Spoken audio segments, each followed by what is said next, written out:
Okay, so I've had a couple of people ask me if I'd be willing to shoot a video on Martin Buber, and I do have his book here called The Writings of Martin Buber. It's kind of a collection, and I'm going to talk a little bit about his book I and Thou. If people haven't read it, I would say, this really is a must-read book. It's a fascinating text, and I'll see if I can't try to give a very quick, loose, rough summary of what Buber's doing in this book. I'm not an authority on Buber. I do like his work quite a bit, and I'll see again to what extent I can try to make clear some of his basic ideas. I think, okay, the way to come into I and Thou, okay, from my own perspective would be this, that Buber wants to say that the world itself shows itself to people in accordance with a twofold attitude. That is, humans have a kind of twofold attitude in the way that they encounter and meet and deal with the world. And that twofold attitude comes out of two primary words that humans use. Now, these two primary words, each of them are combination words. And when you say one part of the combination, you said the other part of the combination as well. So one primary word is the word I, thou, and the other primary word is I, it. Each one of these words, again, are primary words, combination words, that we use when we, I guess, experience and encounter the world or aspects of the world.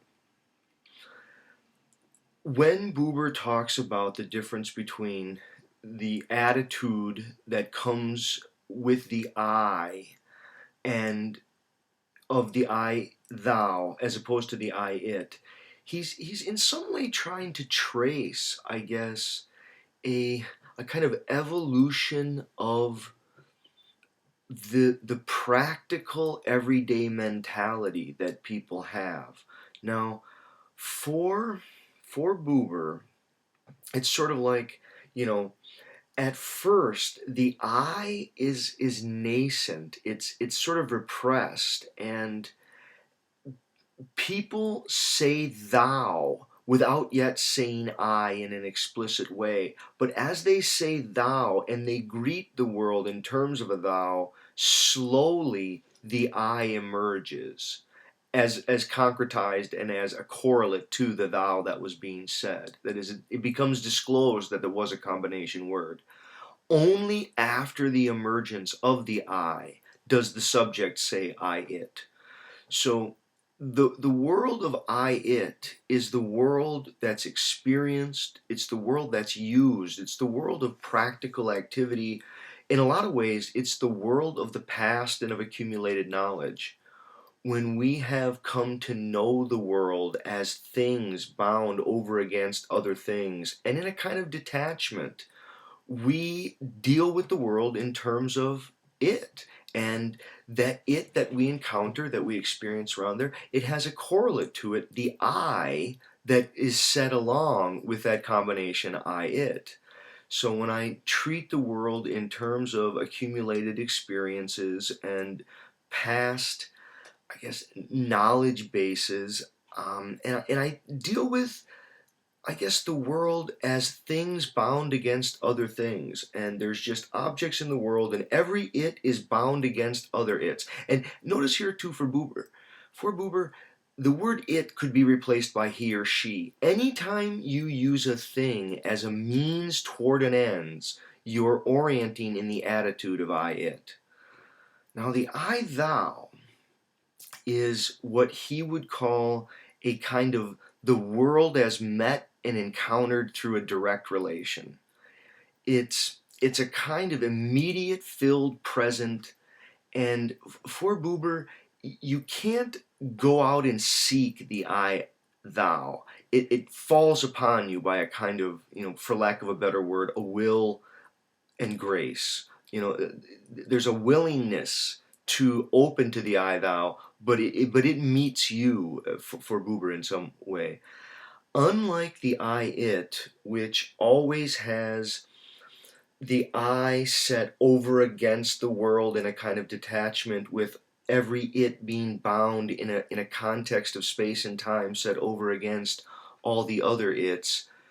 The the I-thou relation for Buber, he would say it's not really set within space and time, but it opens a kind of living center within the cosmos. You can only say it with your whole being. That is, if the I-it could never be said with the whole of one's being because it's partly fragmented and it's an accumulation of past experience. The I thou is a kind of living center which can only be said with the whole of being. And for him it's a kind of love. It's a kind of natural connection whereby in saying thou to another, not only is the I that is the pair of that I thou word said along with it, but each thou becomes an opening into the eternal thou. Now, again, I'm sure that sounds very spooky and somewhat religious. I mean, it obviously is, right? It's sort of a Judaic mystic position. This is not the Judaism of of Palestine. I mean, this is a kind of mystic Judaism on, again, the different ways that people can experience the world. Now, I guess maybe to help um, to clarify this, I want to just do a couple of lines here. Now, the one that comes from this collected writings or the writings of Martin Buber, I do like the translation here. It is very good, and I think that it does a really great job of condensing out I Thou. I mean, I Thou is it's a very complicated book. It's you have to really study it, but this does such a wonderful job of selecting some of those key passages. Um, a couple of lines here that I wanted to just share. One is he's talking about the I thou word, and he says it does not help to sustain you in life, it only helps you glimpse eternity.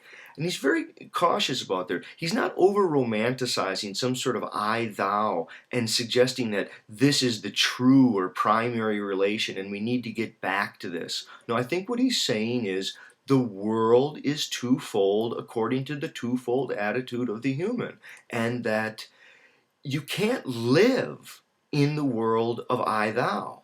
The I thou is such a a present that you would immediately be absorbed by it, that in some way you can only live in the past, and living in the past is a kind of I-it relationship. But if you reduce yourself to that, you miss how there are moments of that I-thou encounter that he's talking about. So he says here, and this is on page 54 and then 55 of this text, he says, and in all seriousness of truth, hear this. Without it, man cannot live, but he who lives with it alone is not a man. And, again, it's sort of obviously sex biased language, but I think what he's trying to say is that there is something recoverable within our functional orientation to the world. I mean, we do have this sort of need to live and to turn things into means to ends and for our practical experiences.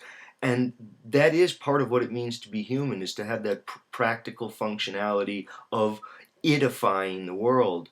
But if you reduce all of your world to that, including other people, and I guess even the larger natural world, right? The life itself, if you turn it into just an it, you may be reducing radically, I guess, in some way, what it means to be a person.